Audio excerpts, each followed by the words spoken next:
Hi everyone, welcome to Social Verse, a space where we will explore society, people, and everything that will connect to us. Okay, so hi, I am Anshika, and I have started this channel because I believe sociology is not just a subject in books that we read, but it is something that we feel that connect us together. And sociology even tell us about our surrounding more.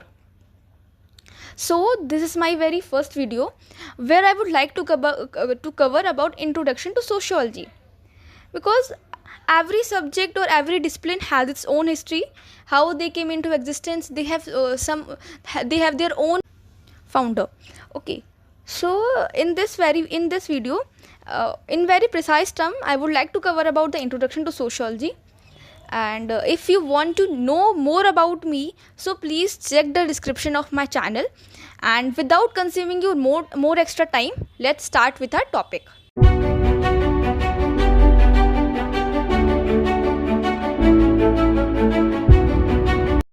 So let's start with our topic, introduction to sociology.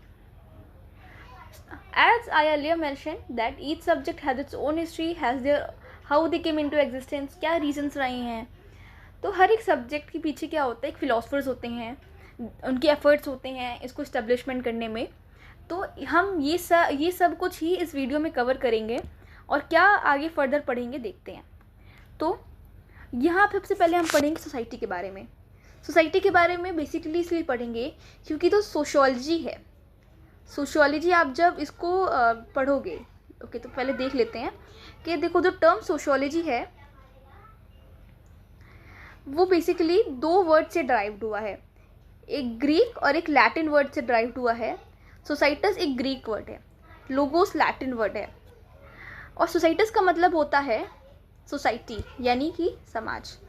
Logos का मतलब होता है study और science. और इसको coin कौन किया है, इस टर्म को कॉइन किए हैं ऑगस्ट कॉम्ट. आगे फर्दर भी देखेंगे कि ऑगस्ट कॉम्ट कौन थे. और एक one of the establishing founder of बोल सकते हैं, जिन्होंने सब्जेक्ट को इस्टेब्लिशमेंट करने में बहुत हेल्प की है. इनको फादर ऑफ सोशियोलॉजी भी कहा जाता है वेस्टर्न वर्ल्ड का. और आगे फर्दर डिस्कस करते हैं इनके बारे में. तो अगर हम लोग देखें सोशियोलॉजी जो वर्ड है सोसाइटस और लोगोस, अगर इन दोनों को हम कंबाइन करते हैं इसका मतलब होता है साइंस ऑफ सोसाइटी और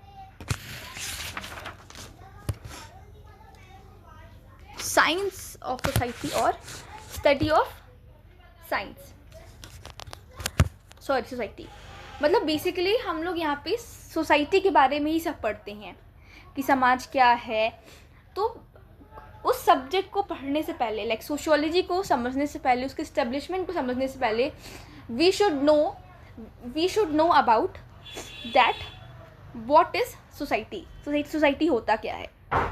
तो इस वीडियो में हमने पहले ही बताया, हम डिस्कस करने वाले हैं सोसाइटी के बारे में कि समाज होता कैसे है, उसका इस्टेब्लिशमेंट कैसे हुआ है, क्या हिस्टोरिकल कॉन्टेक्स्ट रहे हैं. और बेसिकली 3 मेन इवेंट्स हुए थे वेस्टर्न वर्ल्ड में: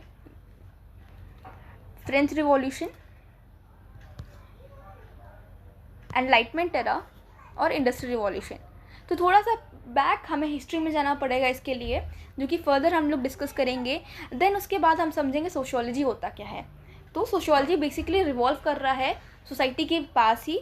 उसका जो वर्ड है या जो सोशियोलॉजी टर्म है वो आया ही सोसाइटस और लोगोस से है, जिसका मतलब होता है स्टडी ऑफ सोसाइटी. तो अब जानते हैं सोसाइटी के बारे में. सोसाइटी होती क्या है. सोसाइटी को मैंने पहले ही बोल दिया, हिंदी में हम समाज कहते हैं.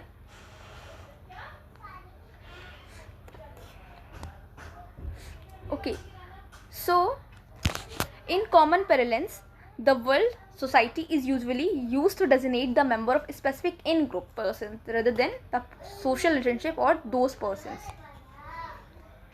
इसका मतलब क्या होता है कि हम लोग मतलब अपने जो नॉर्मल वर्ड या अपनी आम बोलचाल की भाषाओं में हम क्या कहते हैं, समाज, सोसाइटी है, समाज के लोग क्या कहेंगे. मतलब अगर आप पहले की जनरेशन में देखो, हमारे जो ग्रैंड फादर्स थे या जो हमारे फोर फादर्स थे और पहले हमारे अभी भी हमारे जो पेरेंट्स हैं, वो सोसाइटी के बारे में बहुत सोचते हैं.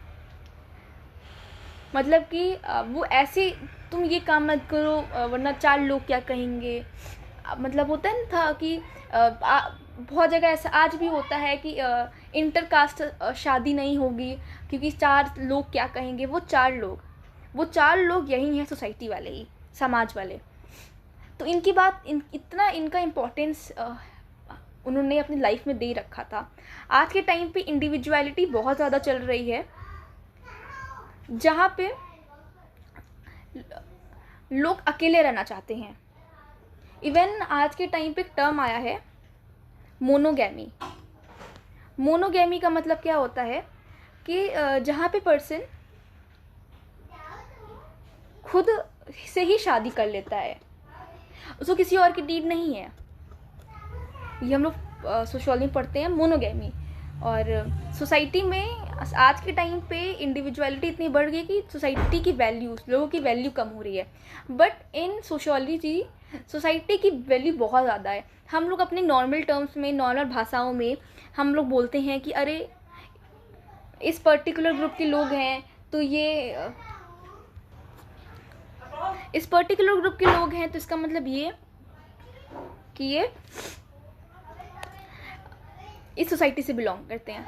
ओके, अगर आप बाहर जाते हो, मैंने एग्जाम्पल में अटैच किया है इंडियन सोसाइटी के बारे में। अगर आप बाहर फर्दर कहीं जगह जाते हो या बाहर कोई स्टडी या आप कहीं फॉरेन कंट्री में जाते हो, you will recognized as a Indian society एक है, आप इंडियंस रिकग्नाइज करोगे कि अरे उस ग्रुप के लोग हैं तो वो उस समाज के लोग हो गए, ऐसा होता है। बट एक्चुअली ऐसा नहीं है। सोसाइटी को किस तरह से डिफाइन करते हैं, यानी कि कोई इस पर्टिकुलर ग्रुप के पर्सन हो गए तो ये इनका ये समाज हो गया। बहुत जगह ऐसा होता है इंडिया में, कास्ट का प्रिविलेज मतलब ऐसा बहुत ज़्यादा है। कास्ट वगैरह बहुत मैटर करती है लोगों के लिए स्टिल आज के टाइम पे भी। और लोग पर्टिकुलरली बोलते हैं कि इस पर्टिकुलर कास्ट का वो पर्सन है तो वो उस समाज का हो गया, हम हमारे समाज के हो गए। तो ये चीज़ लोग करते हैं।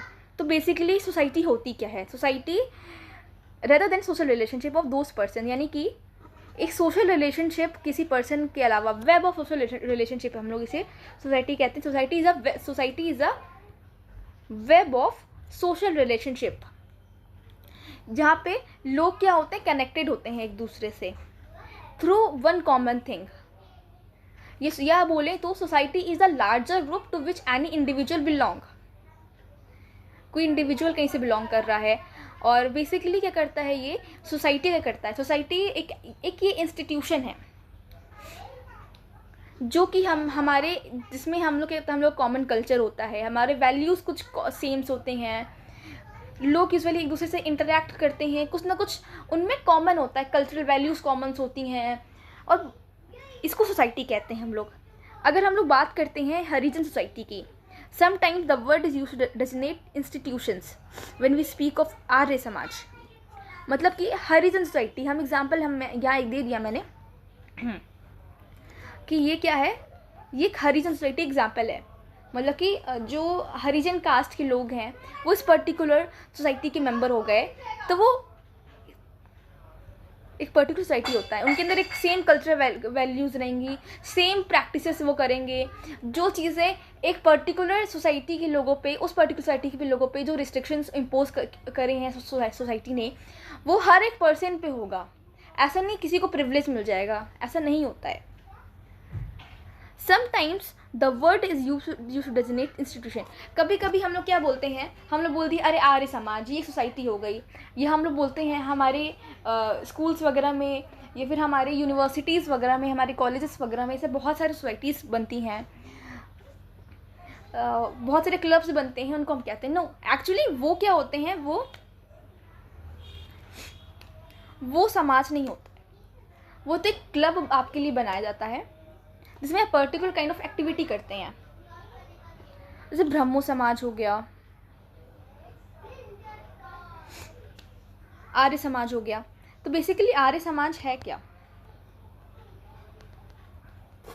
आर्य समाज स्वामी विवेकानंद ने एस्टेब्लिशमेंट किया था, जिससे जो ओल्ड वैदिक वैल्यूज़ थी उनकी वैल्यूज़ कम हो रही थी। 19th सेंचुरी में जब रिफॉर्म मूवमेंट आ रहे थे इंडिया में, सोशल रिफॉर्म मूवमेंट, तो आर्य समाज का एस्टेब्लिशमेंट स्वामी विवेकानंद करते हैं, जिससे जहाँ पे जो रीस्टेब्लिशमेंट करा सकें, जो कि वैदिक वैल्यूज़ थी और ये सारे, और बहुत सारे हिस्टोरियंस कहते हैं जो वैदिक लिटरेचर हैं और या फिर ये सब लिखवाया गया है, इसी हम लोग बोलते हैं ऋग्वेद, ये सब जो लिखे हैं, लोग कहते हैं कि आर्यंस ने आके अपना खुद लाया है, अब जो भी है। देन ब्रह्मो समाज के इस्टेब्लिशमेंट करते हैं राजा राम मोहन रॉय, जिनको फादर ऑफ इंडियन रेनेसा भी हम लोग बोलते हैं। ब्रह्मो समाज का इस्टेब्लिशमेंट कौन करता है?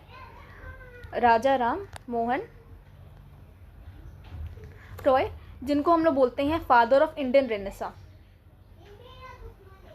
यानी कि इन्होंने सोसाइटी में बहुत सारे चेंजेस लाए हैं, और जो बहुत ही रेडिकल थॉट्स वाले थे, कलकत्ता में इनका इस्टेब्लिशमेंट करते हैं। और जो बहुत सारे प्रॉब्लम्स आ रही सोसाइटी में, जैसे कि सती हो गई या चाइल्ड मैरिज हो गया, इन सब के अगेंस्ट इन्होंने ब्रह्मो समाज का इस्टेब्लिशमेंट किया था। और इसी का आंसर देते हुए इन्होंने सबको बहुत पेटिशन किया था कोर्ट में जाके कि कोई ऐसा पर्सन कैसे हमारे बिलीफ पे बोल सकता है। बट बिलीफ तो वो तब होगा जब आप उस बिलीफ, तो आप कोई चीज़ होता है ना कि भेड़ बकरियों की तरह चलना है, उसी चीज़ को फॉलो करना, ये बिलीफ सिस्टम को तोड़ना आना चाहिए। मतलब सिस्टम क्योंकि एक चीज़ ही बहुत लॉन्ग लास्ट नहीं चलेगी। फर्दर हम देखते हैं सोसाइटी होती क्या है। देखो, society is a complex and organize system of social relationship among individuals. मतलब कि सोसाइटी क्या है? सोसाइटी एक कॉम्प्लेक्स ऑर्गेनाइज सिस्टम है, सोशल रिलेशनशिप होता है इंडिविजुअल्स के बीच में, इंडिविजुअल एक जुड़े होते हैं। ये सिर्फ ग्रुप ऑफ पीपल नहीं होता है, but the pattern of interactions, यानी कि एक कोई पर्टिकुलर पैटर्न होता है कि कैसे इनको इंडिविजुअल इंटरेक्ट करेगा। कुछ पर्टिकुलर नॉर्म्स होते हैं सोसाइटी के, कुछ पर्टिकुलर वैल्यूज़ होते हैं, और एक ऐसा इंस्टीट्यूशन ये क्या कर रहा है, लोगों को बाइंड करके रख रहा है, जोड़ के रख रहा है। अगर हम यहाँ पे कास्ट के एग्जाम्पल से लेके इसको पढ़ते हैं,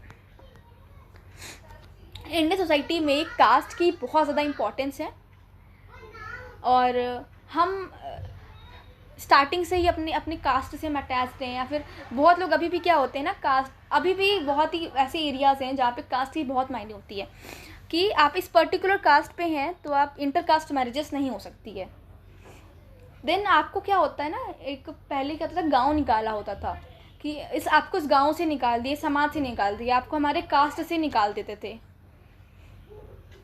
अगर आपने इस पर्टिकुलर कास्ट की लड़की या लड़के से मैरिज करते हो, आपका स्पाउस इसी कास्ट का होना चाहिए। उसमें भी एक था टर्म्स थी कि हमारे गोत्र से बाहर होना चाहिए। अगर सेम गोत्र के होते हैं तो आप भाई बहन होते हो, ऐसा यूजुअली लोग कहते थे। और बहुत लोग आज भी फॉलो कर रहे हैं, खुद का उनका बिलीफ एक सिस्टम है ना। तो अगर उनको ऐसा बोलते हैं कि उनको खुद का नॉर्म है कि आप इंटर कास्ट मैरिज नहीं कर सकते हो। आपको जैसे कि अब जैसे द्विज कास्ट होते हैं जहाँ पे ट्वाइस बर्थ का सिस्टम होता है, यानी कि हम नॉर्म्स की बात कर रहे हैं, जिसमें जैसे कि आप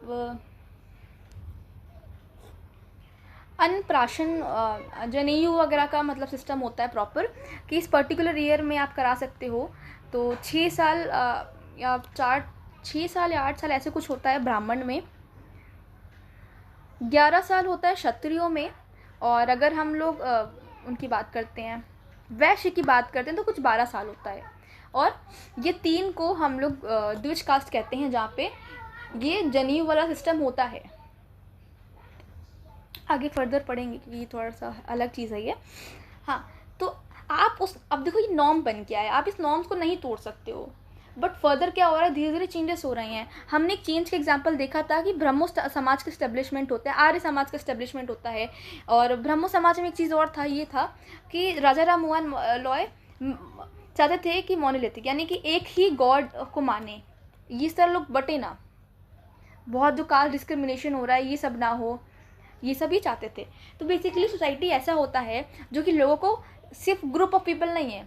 अब तो हम लोग एक ग्रुप बना लें, पर्टिकुलर कॉलेज है हमारा, यहाँ के जो लोग हैं इस पर्टिकुलर ग्रुप के, यानी इस पर्टिकुलर कॉलेज के लोग, कॉलेज मान लो ग्रुप हो गया, तो लोग हैं। अब जब उनमें कोई कनेक्शन ही नहीं है तो सोसाइटी नहीं बनेगी। सोसाइटी तब बनेगी जब उस पर्टिकुलर में एक पैटर्न ऑफ इंटरेक्शन होगा, नॉर्म्स होंगे, वैल्यूज़ होंगे, और an institution that bind them together, एक इंस्टीट्यूशन होगा जैसे कि कास्ट।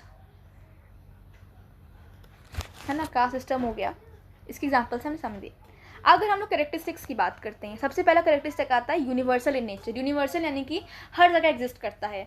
आप कोई भी दुनिया के कोने में चले जाएं, पूरे ग्लोब में, आप हर एक सोसाइटी से एग्जिस्ट करोगे। आप इंडिया की बात करें, कोई पर्टिकुलर कास्ट के होगे, पर्टिकुलर कास्ट से पर्टिकुलर गोत्र से होगे, पर्टिकुलर वर्ण से होगे आप, या कोई पर्टिकुलर टेरिटरी से बिलोंग करोगे। अरे आप यूपी वाले हैं, अब बिहार से हैं, तो ये क्या है, अगर आप इंडिया के साउथ में जाओगे तो आप कैसे पहचानोगे that we are from UP, we are from Prayagraj और फ्रॉम बिहार, या एमपी से हम बिलोंग कर रहे हैं, आप ऐसे जानोगे। आप, ये आपकी सोसाइटी बन जाएगी तब। और फर्दर आप जाओगे कहीं बाहर पढ़ने, फर्दर आप स्टडी के लिए फॉरेन जा रहे हो, then you will recognize yourself as an Indian. India society है, बोले इंडियन सोसाइटी है, अपने आप को इंडियन रिकॉग्नाइज करोगे। तो ये क्या है, यूनिवर्सल नेचर है, ये हर जगह एग्जिस्ट करता है। हर एक पर्सन एक मेंबर होता है सोसाइटी का। वेदर मैं मल्टीपल ऑफ सोसाइटी का मेंबर हो सकती हूँ, कैसे, मैं अपने कास्ट का मेंबर हूँ, मैं अपने टेरिटरी यूपी से बिलोंग कर रही हूँ, मैं इंडियन सोसाइटी का की मेंबर हूँ, और फर्दर मैं जैसे बड़ी होंगी जैसे जैसे मैं नए नए लोगों से हम मिलेंगे, फर्दर हम और मेंबर्स बनते जाते हैं, जो कि थोड़ा एक ग्रुप हम लोग फर्दर, जब हम लोग टर्म्स और कॉन्सेप्ट्स में पढ़ते हैं सोशियोलॉजी में, तो हम लोग ग्रुप्स के बारे में पढ़ते हैं, तो थोड़ा बहुत कैरेक्टरिस्टिक सेम होता है। दूसरा, शेयर्ड इंटरेस्ट एंड नॉर्म्स, कि लोगों के यहाँ पे क्या होंगे, इंटरेस्ट कॉमन होंगे। मतलब कि देखो, एक पैटर्न ऑफ इंटरेक्शंस होती हैं जिसमें लोगों का शेयर्ड इंटरेस्ट होता है, नॉर्म्स कॉमन होते हैं, अदरवाइज सोसाइटी आपको इंक्लूड ही नहीं करेगी। स्पेशली इंडियन सोसाइटी बहुत रिजिड है। वेब ऑफ सोशल रिलेशनशिप देख लिया है कि ये एक वेब होता है, यानी कि हर एक इंडिविजुअल क्या है, एक दूसरे से जुड़ा हुआ है, एक रिश्ता बना होता है इंसान हमसे कहीं ना कहीं। डायनेमिक इन नेचर, यानी कि सोसाइटी में क्या होते हैं, चेंजेस हो रहे होते हैं। हम देखो, हम ये देखते आए हैं, सोशियोलॉजी का एस्टेब्लिशमेंट भी ऐसे ही हुआ है। 3 मेजर चेंजेस की वजह से सोसाइटी का एस्टेब्लिशमेंट हुआ है। तो ये ऑब्वियसली डायनेमिक के नेचर में, यानी सोसाइटी क्या होती है, चेंज होती रहती है फर्दर टाइम टू टाइम। अगर हम कास्ट के ही एग्जाम्पल से अगर पढ़ते हैं, तो टाइम पे क्या था, कास्ट को हम लोग सिर्फ वर्ण समझते थे, वर्ण सिस्टम था सिर्फ, जिसमें हम लोग ब्राह्मण, क्षत्रिय और वैश्य और शूद्र के बारे में पढ़ते थे। कास्ट ये इतना रिजिड नहीं था, हम लोग बेसिकली ऑक्यूपेशन के बेसिस पे था। बट क्या हुआ, फर्दर चेंज, सोसाइटी में चेंजेस हुआ। हमारे इंडिया में कॉलोनियल रूल आया। कॉलोनियल रूल आने की वजह से क्या होता है, चेंजेस हमारी सोसाइटी में हमें देखने को मिलता है। मतलब कैसे होता है कि कॉलोनी जब रूल आते हैं, यहाँ पे स्केड्यूलिंग कराते हैं हम लोग, अलग अलग कास्ट का, अलग अलग ट्राइब्स का। जब स्केड्यूलिंग कराते हैं तो कास्ट क्या होता है, बहुत ज़्यादा रिजिड हो जाता है। और कहीं ना कहीं ब्रिटिशर्स ने बहुत रोल प्ले किया था कास्ट को रिजिड करने का। उनका एक तरीका था, एक अटेम्प्ट था कि लोगों को कैसे अलग किया जाए, डिवाइड किया जाए लोगों को। अब इस टाइम पे क्या है, उसी स्केड्यूलिंग की वजह से हम इंडिया में रिजर्वेशंस मिल रहे हैं, जो कि हमारे कॉन्स्टिट्यूशन में भी मेंशन किया गया है। जब कॉन्स्टिट्यूशन बन रहा था तब भी कुछ सीट रिजर्व की गई थी, क्योंकि ये महात्मा गांधी जी ने कहा था। क्योंकि एज जो बी आर अम्बेडकर थे, जो कि ड्राफ्ट कमेटी के मेंबर थे, अब जो वो क्या चाह रहे थे, उनको अपना अलग ड्राफ्ट कमेटी चाहिए था।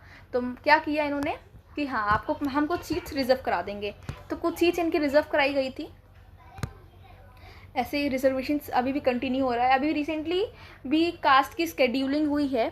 बहुत लोगों ने अभी मैं ट्विटर वगैरह पे देख रही थी, बहुत लोगों ने इसको अपोज किया था, इसको लेके कि अब फिर से रिजर्वेशंस, इन्होंने बहुत सारे मीम्स बने थे, है ना। तो ये क्या है, डायनेमिक नेचर है, यानी कि टाइम टू टाइम सोसाइटी में चेंजेस होते रहते हैं। सोसाइटी एक जैसी स्टैटिक नहीं रहती है। फिर आता है स्ट्रक्चर एंड ऑर्गेनाइजेशन में, यानी कि एक पर्टिकुलर स्ट्रक्चर है, चीज़ें क्या होती हैं, एक ऑर्गेनाइज्ड वे में एक वेब ऑफ सोशल रिलेशनशिप है। एग्जाम्पल देखो, इंडियन सोसाइटी एक ऐसे एग्जाम्पल है। इंडियन सोसाइटी में हमें मल्टीपल ऑफ फीचर्स देखने को मिलता है, यूनिटी एंड डाइवर्सिटी। अब चाहे तुम लोग कितने ही तरीके से बांट लो, तुम कास्ट के बेसिस पे बांट लो, तुम जियोग्राफिकल रीजन्स के बेसिस पे लोगों को बांट लो, तुम किसी भी तरीके से बांट लो,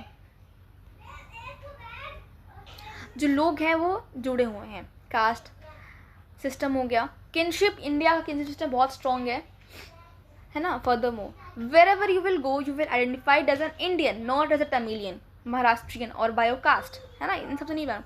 we can also say that there is sense of belongingness and there is a we feeling among अस।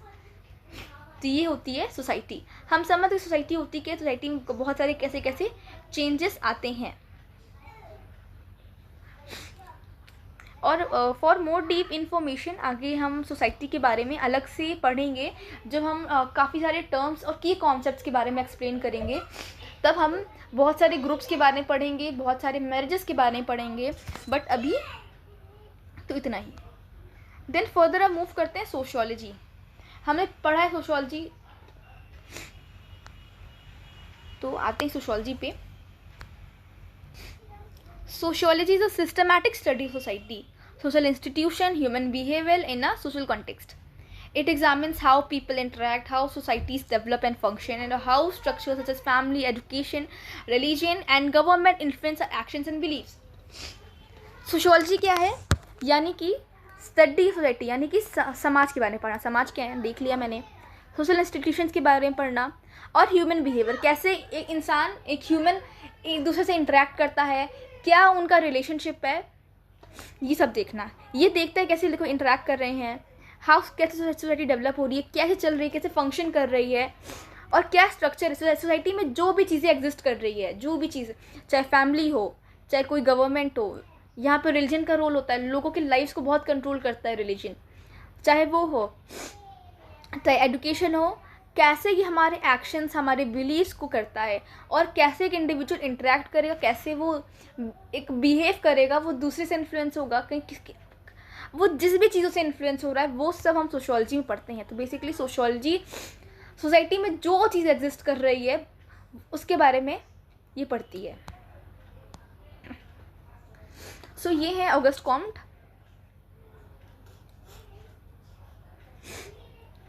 और August Comte is referred as a father of western sociology. ये क्या गया, तो क्या है ऑगस्ट कॉम्ट, क्या है, इनको हम वेस्टर्न सोशियोलॉजी के फादर बोलते हैं। और जो सोशियोलॉजी जो टर्म को कॉइन किया गया है वो इन्होंने ही किया है, और उनका बहुत बड़ा एफर्ट्स रहे हैं इस सब्जेक्ट को स्टैब्लिशमेंट करने में। फिर हम फर्दर पढ़ते हैं। The father of Indian sociology is widely recognized to be Govind Sadashiv Ghurye, यानी कि GS घुरे। He is recognized for establishing and stabilizing sociology in India, shaping a distinct Indian approach to the discipline. अब हम यहाँ पे मदर ऑफ सोशियोलॉजी के बारे में करते हैं। बहुत ही जल्दी हम लोग को इस चीज़ के बारे में नहीं बताया जाता है कि सोशियोलॉजी ऑफ मदर कौन है, मदर ऑफ सोशियोलॉजी कौन है। और ये ऐसी पहली वुमेन थी जिन्होंने सोशियोलॉजी के बारे में वर्क किया, Harriet Martineau. She the first women to work for sociology, और इसके लिए वर्क किया था इन्होंने, तो इनको मदर सोशियोलॉजी बोलते हैं। तो ये हमारे GS घुर्रे हैं, ये हमारी हैरियट मार्टिन्यू। आते हैं।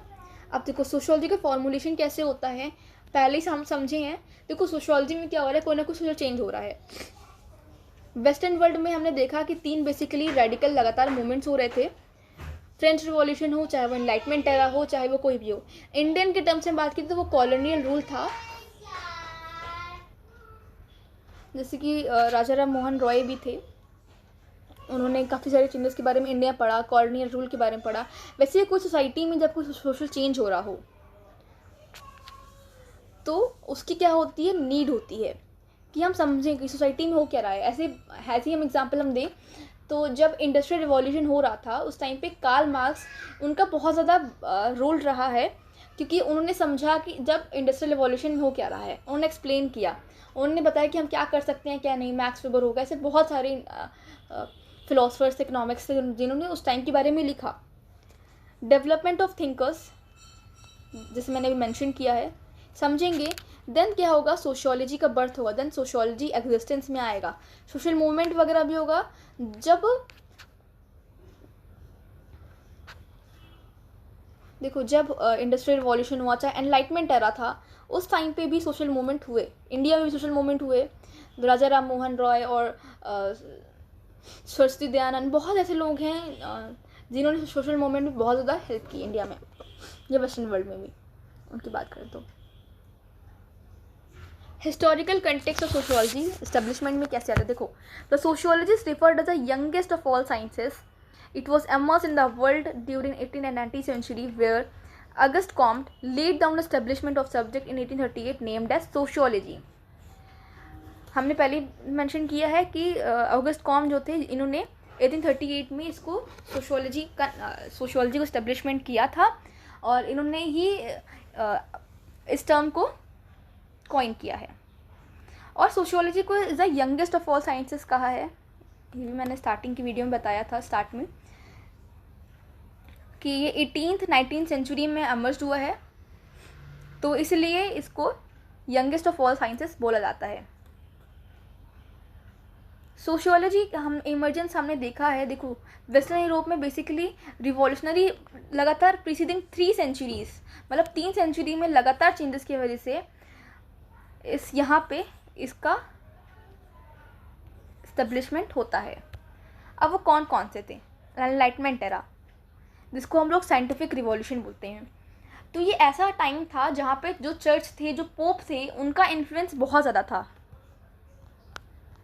देखो अगर थोड़ा समझें तो जो चर्च है उसका इन्फ्लुएंस बहुत ज़्यादा था. ये टॉप पे आते थे, पोप्स वगैरह हो गए, इनकी ही चलती थी मतलब. फिर इधर आपके किंग्स वगैरह आते थे, फिर नीचे आपके कोई डॉक्टर्स और ये सब हो गए, फिर नीचे स्लेव्स वगैरह आ गए. ऐसा कुछ सिस्टम था.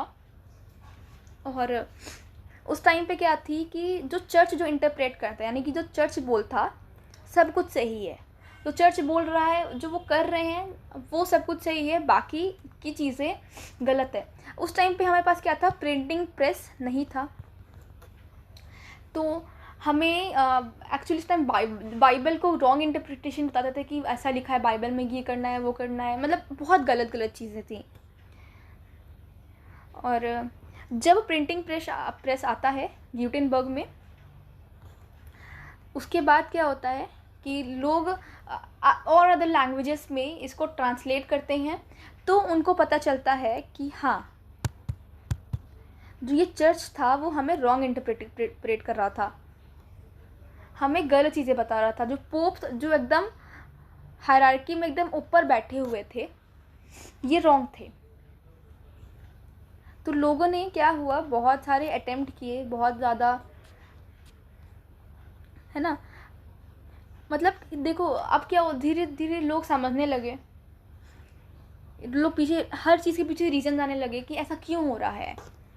साइंटिफिक इंक्वायरी करने लगे और जो ट्रेडिशनल वे ऑफ थिंकिंग थी उसको चैलेंज किए, है ना, कि यार ये है तो ऐसा क्यों है, ये नहीं है तो ऐसा क्यों नहीं है. तो मतलब रीजन जानने लगे इसके पीछे. और फिर प्रिंटिंग प्रेस आता है जो कि इस फर्दर मूवमेंट को हेल्प करता है करने में. फ्रेंच रिवॉल्यूशन होता है ना, जहाँ पे देखो जो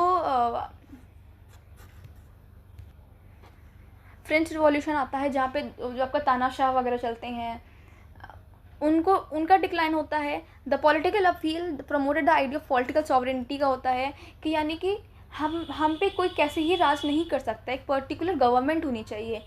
यानी कि सॉवरेनिटी का मतलब यही होता है कि एक पार्टी, किसी थर्ड पार्टी का इन्फ्लुएंस डिसीजन मेकिंग में नहीं होना चाहिए, सिर्फ और सिर्फ गवर्नमेंट होनी चाहिए हमारी, जो हमारे लिए रहे. चैलेंज एग्जिस्टिंग सोशल हायरार्कीज़ को, एग्जिस्ट करते हैं वही सोशल हायरार्कीज़. कौन कौन से थे? जो पोप थे ऊपर आते थे, फिर नाइट्स वगैरह ऊपर आते थे, किंग्स आते थे, उसके नीचे डॉक्टर्स आते थे, फिर एकदम नीचे स्लेव्स आते थे. इस हायरार्की को भी इन्होंने बहुत ज़्यादा चैलेंज किया था. फिर आते हैं, देखते हैं इंडस्ट्रियल रिवॉल्यूशन के बारे में. This period of mass manufacturing led to significant social and economic transformations. मतलब क्या होता है? This period of mass manufacturing, अगर हम लोग गांधी जी को पढ़ते हैं, गांधी जी के थॉट्स के बारे में पढ़ते हैं, तो गांधी जी ने अपने काफ़ी बुक्स में मेंशन किया है जो मशीन है, ये क्या है, ह्यूमन बींग्स के लिए बहुत ज़्यादा डेंजर है. एक ह्यूमन बींग्स के इकॉनमी को ये खा जाएगा। सो द पीरियड, अब क्या होता है, मास मैन्युफैक्चरिंग होता है, सोशल इकोनॉमिक ट्रांसफॉर्मेशन कैसे आता है कि उस टाइम पे बेसिकली दो ही ग्रुप थे, अगर हम इसको समझते हैं थोड़ा सा और, तो बेसिकली उस टाइम पे दो ही ग्रुप बहुत ज़्यादा फ्लरिश कर एक ही ग्रुप बहुत ज़्यादा, दो ग्रुप थे बेसिकली सोशल हायरार्की में। कार्ल मार्क्स अपने राइटिंग में इसको बहुत ज़्यादा डिस्क्राइब किया हुआ है, बुर्जुआसी क्लास और प्रोलेटरिएट क्लास। और उन्होंने अपनी राइटिंग्स में ये भी कहा था कि बीच में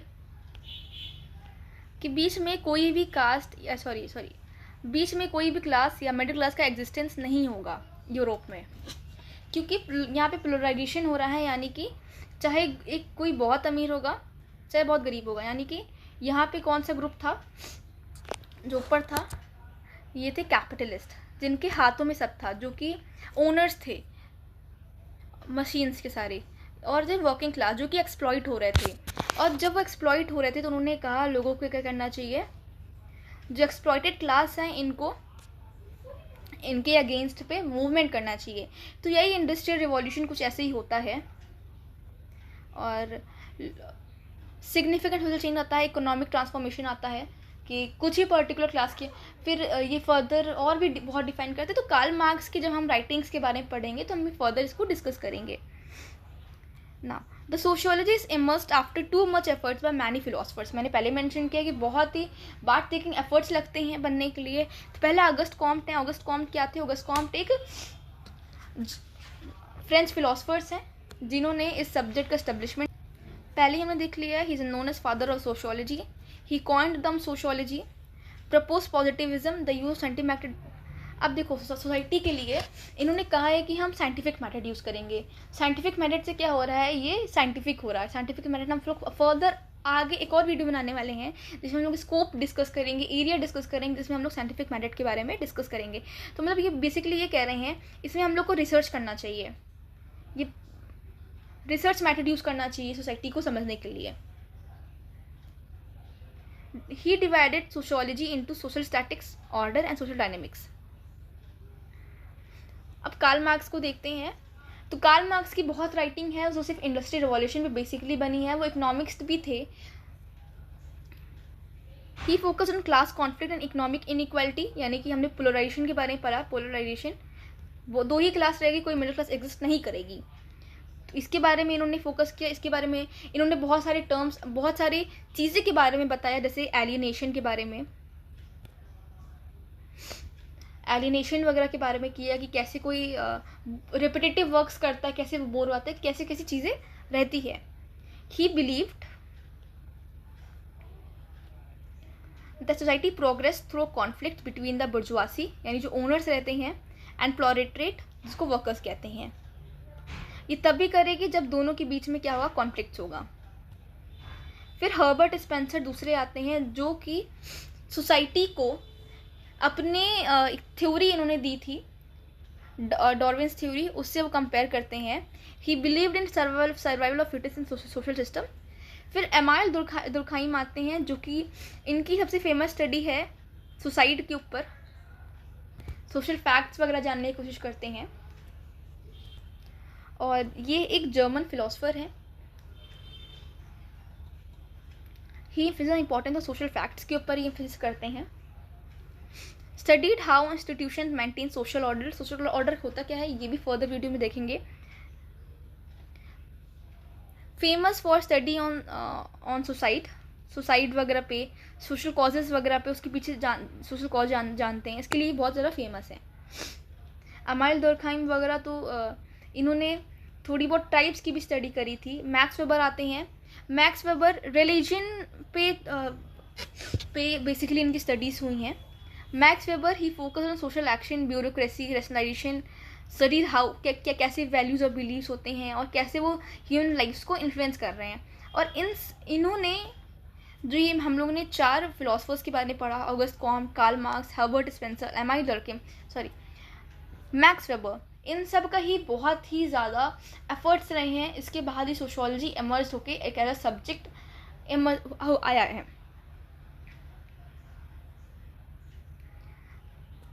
देखते हैं कि इसका क्या इम्पोर्टेंस रहा है सोशियोलॉजी का।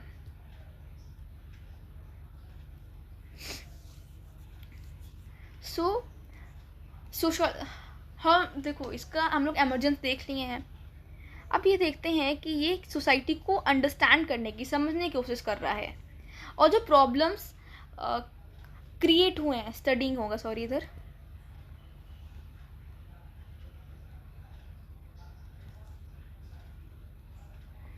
जो प्रॉब्लम्स क्रिएट हुई है सोसाइटी में, जो प्रॉब्लम्स है उसको कैसे सॉल्व करेंगे। पहले क्या करता है, पहले ये कोई प्रॉब्लम्स को देखता है, सोशल फैक्ट्स देखता है, सोसाइटी में क्या इश्यूज़ हैं, क्या चीज़ें हैं, उनको देखेगा। उसके बाद क्या करेगा, ये जो भी इश्यूज़ रहेंगे उनको सॉल्व करने की कोशिश करेगा बाय देन स्टडिंग इट। और ऑगस्ट कॉम ने कहा है कि हमें क्या करना चाहिए, हमें इसमें साइंटिफिक मैथड्स का यूज़ करना चाहिए। साइंटिफिक मैथड्स का यूज़ करके हम लोग प्रॉब्लम्स को सॉल्व करने की कोशिश करेंगे, जैसे crime, abortion of foetus, caste system हो गई। सर ये सारे इश्यूज़ हैं हमारे सोसाइटी में, हमारे समाज में। कोई क्राइम हो रहा है तो क्यों हो रहा है, उसके पीछे रीजंस जानेंगे, फर्दर एक्सप्लेन करेंगे, देन हम उसके प्रिकॉशंस निकालेंगे, फिर हम उसको देखें, हम उसके पीछे स्टेप्स निकालें, कैसे हम उसको प्रिवेंट कर सकते हैं, कैसे बचा सकते हैं। अब जैसे फीटस का अबॉर्शन अभी भी होता है। प्रीनेटल डायग्नोस्टिक एक्ट आया था जिसमें गवर्नमेंट ने मतलब बैन किया था कि अर्ली प्रेगनेंसी वगैरह में आप जो है, जो फीटस है उसका जेंडर जान सकते हो, वेदर फीमेल है कि मेल है। और इससे क्या होगा कि जो फीमेल इन्फेंटिसाइड है, सॉरी फॉर मिस प्रोनाउंसिएशन, तो उसको वो रोक पाएगा, प्रिवेंट कर पाएगा। सो अबॉर्शन ऑफ फीटस कास्ट हो गया। It unravels the problems and issues, this assist in policy making, governance, this encourages the social change and reforms के बारे में देखता है। तो सोशोलॉजी का बहुत ही ज़्यादा इंपॉर्टेंस है फर्दर और भी जगह पे। देखो, पॉलिसी मेकिंग एंड गवर्नेंस में कैसे इसका इंपॉर्टेंस आता है कि जब हम इशू समझ गए हैं तो हम उसको क्या हेल्प करेंगे कि हम पॉलिसी बनाने में, कि हाँ ये इशू है, इसका ये रीज़न है, तो हम एक पर्टिकुलर पॉलिसी बनाएं कि ये क्राइम या ये पर्टिकुलर एक्ट दोबारा सोसाइटी में ना हो सके। गवर्नेंस ईजी होगी क्योंकि हम अपने लोगों को जानेंगे। सोसाइटी में हम क्या पढ़ रहे हैं, समाज में लोगों के बारे में पढ़ रहे हैं। जब हम लोगों के बारे में जान जाएंगे तो हमारा गवर्नेंस ऑब्वियस सी बात है बहुत इजी हो जाएगा। हमारे लोग कैसे हैं, कौन से रिलीजन के हैं, और क्या वो डिमांड कर रहे हैं, उनकी डिमांड क्या है, इन सब के बारे में समझ जाएंगे। And this encourages social change and reforms. ये सोशल चेंज को इनकरेज करता है और रिफॉर्म्स को इनकरेज करता है। सोसाइटी में सोशल चेंज आ पाएगा, हमने आगे पहले ही देख लिया था। सोसाइटी में रिफॉर्म्स आ पाएंगे। So this was all about today.